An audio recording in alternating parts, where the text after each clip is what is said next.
Bismillahirrahmanirrahim. Assalamualaikum warahmatullahi wabarakatuh. Selamat pagi dan salam sejahtera bagi kita semua. Semoga kalian semua dalam keadaan sehat dan siap untuk menerima pelajaran dari saya. Pada pertemuan hari ini kita akan masuk ke bab baru, yaitu statistik. Sebelum kita bahas tentang statistik lebih lanjut, kita bahas terlebih dahulu tentang teori-teori yang berkaitan dengan statistik. Silakan disimak baik-baik penjelasannya dan jangan lupa pindahkan ke buku catatan supaya kamu punya catatan tentang materi ini ataupun materi-materi yang lain. Yuk dengerin dan simak baik-baik penjelasannya.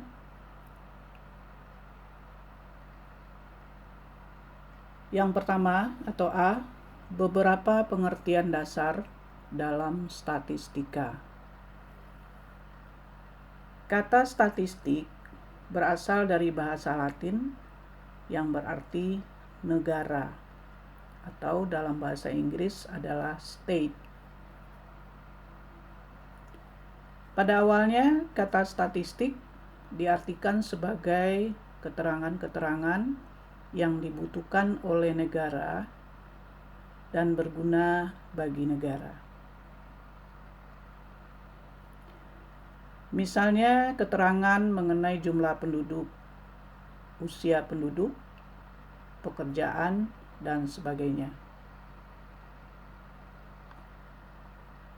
Perkembangan lebih lanjut menunjukkan bahwa pengertian statistik merupakan kumpulan angka-angka atau yang dinamakan data. Namun secara lebih formal, statistika merupakan cabang ilmu matematika terapan yang mempelajari cara-cara A. Mengumpulkan dan menyusun data, mengolah dan menganalisa data, serta menyajikan data dalam bentuk kurva atau diagram. B. Menarik kesimpulan, menafsirkan parameter dan menguji hipotesa atau dugaan yang didasarkan pada hasil pengolahan data statistika. Menurut fungsinya dibedakan menjadi dua macam, yakni 1. Statistik deskriptif atau perian yang menggambarkan dan menganalisis kelompok data yang diberikan tanpa penarikan kesimpulan mengenai kelompok data yang lebih besar. Yang kedua, statistik inferensial atau induktif, yakni penerapan metode statistik untuk menaksir data. Saya ulang kembali, statistik inferensial atau induktif, yakni penerapan metode statistik untuk menaksir dan atau menguji karakteristik populasi yang dihipotesiskan berdasarkan data sampel. Sebagai contoh, data tentang penjualan mobil merek ABC per bulan di suatu showroom. Saya ulang kembali, sebagai contoh, data tentang penjualan mobil merek ABC per bulan di suatu showroom mobil di Jakarta selama tahun 1999. Dari data tersebut, pertama akan dilakukan deskripsi terhadap data seperti menghitung rata-rata penjualan, berapa standar deviasinya, dan lain-lain. Kemudian baru dilakukan berbagai inferensi terhadap hasil deskripsi seperti perkiraan penjualan mobil tersebut bulan Januari tahun berikutnya, perkiraan rata-rata penjualan mobil tersebut di seluruh Indonesia,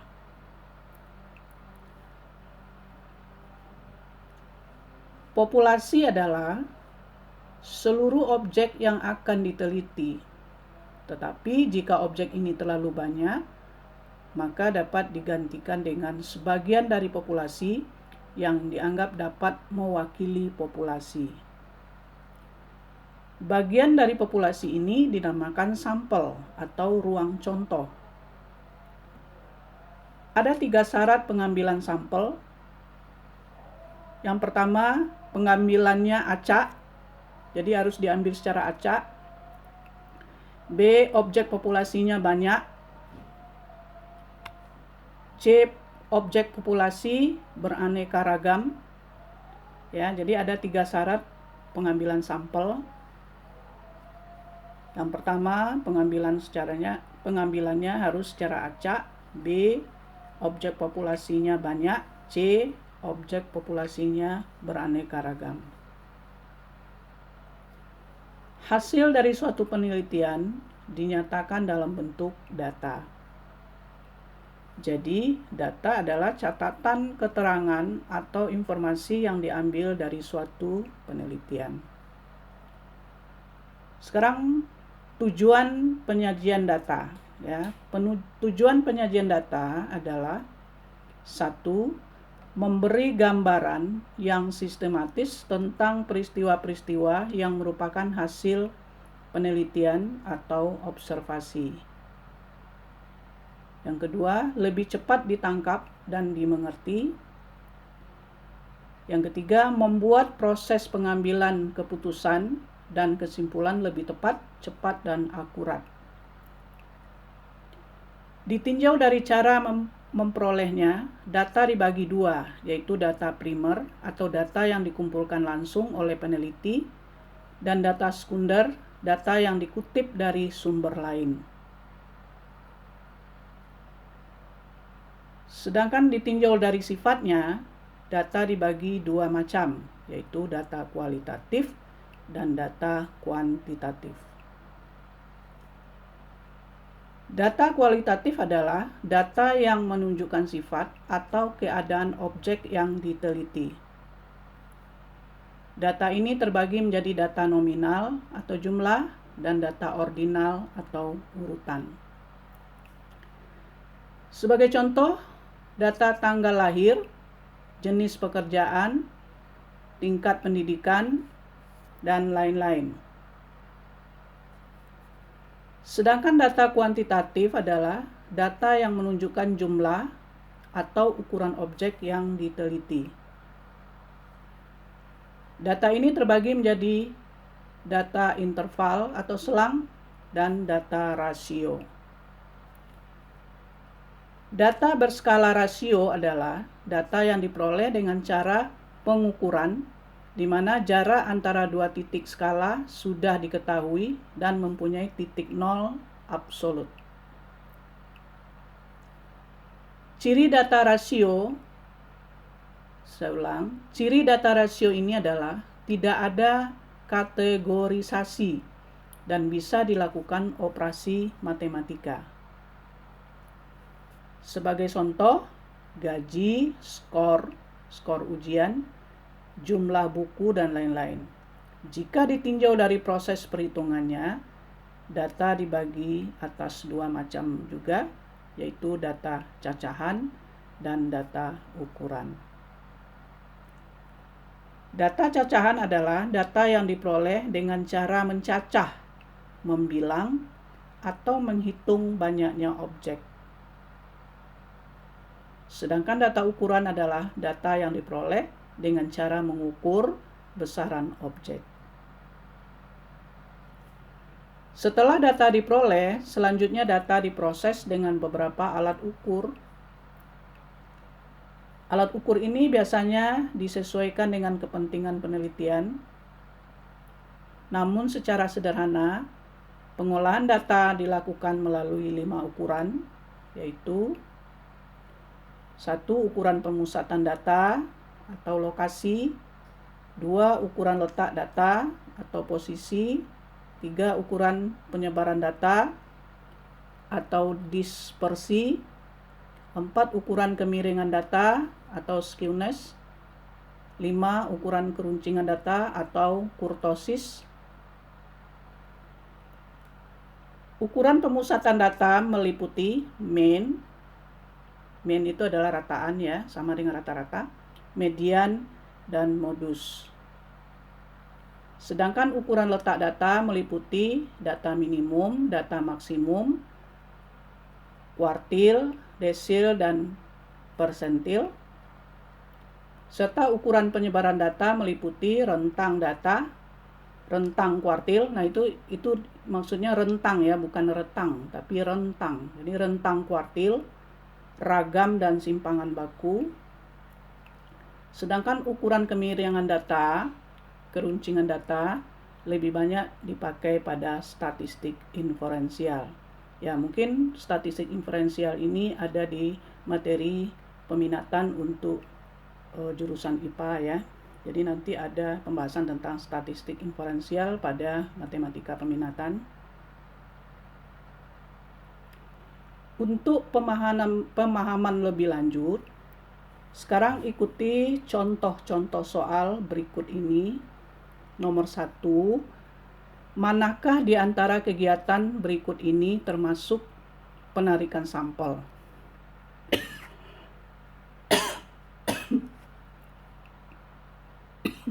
Yang A, dari 42 siswa di kelas ini akan diseleksi 6 orang untuk ikut dalam pertandingan voli. Ya, ini jawabannya bukan penarikan sampel karena proses seleksinya tidak pengambilan secara acak. Sekarang nomor B, Amir mengambil 4 buah kelereng dari 1 kotak kelereng yang tersedia. Nah, ini termasuk pengambilan sampel karena Amir mengambil kelerengnya secara acak ya, karena dia raup kelereng tanpa memilih dari sebuah kotak yang berisi kelereng. C, dari 1 gelas bubur diambil 1 sendok untuk dicicipi. Nah, ini juga merupakan atau termasuk pengambilan sampel. Kemudian yang D, kakak mengambil 1 mangkok bakso dari 1 panci bakso yang ada di gerobaknya. Nah, ini termasuk pengambilan sampel. Ada 3 orang yang berhasil masuk final dari 8 peserta lomba seluruhnya. Ini bukan penarikan sampel karena prosesnya tidak acak. F, seorang ibu memilih 3 buah mangga untuk dibeli dari 1 keranjang penuh buah mangga yang dijual di pasar. Ini bukan penarikan sampel karena proses memilih tidak pengambilan secara acak. Sekarang nomor 2, manakah di antara kegiatan berikut ini menghasilkan data kontinu dan manakah yang menghasilkan data diskrit? Jawaban boleh lebih dari 1. A, mengukur tinggi badan seseorang. Nah, ini termasuk data kontinu. B, menghitung banyaknya kerbau di suatu padang rumput. Ini termasuk data diskrit.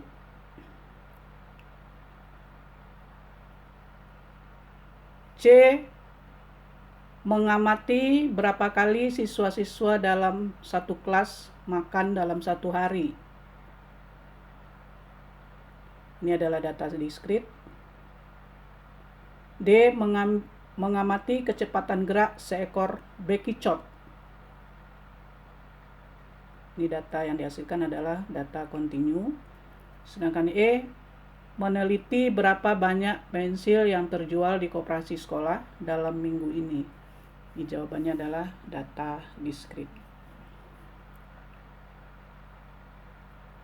Sekarang nomor 3, manakah di antara data berikut ini yang merupakan data kualitatif dan data kuantitatif? A, hasil ulangan matematika siswa kelas 11 IPA A relatif lebih baik dari seluruhnya. Ini data kualitatif. B. Dari 50 ekor kambing di peternakan Pak Ahmad, 35 ekor diantaranya betina dan 15 ekor jantan. Ini merupakan data kuantitatif.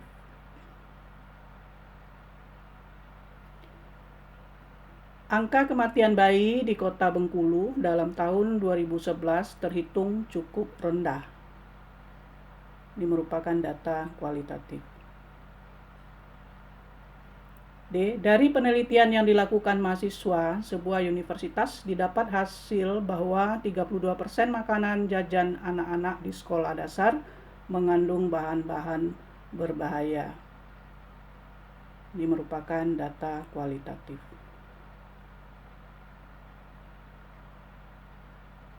Good luck. Terima kasih. Demikian penjelasan tentang teori-teori sebagai pengantar untuk kita belajar statistik untuk selanjutnya. Mudah-mudahan bisa dipahami.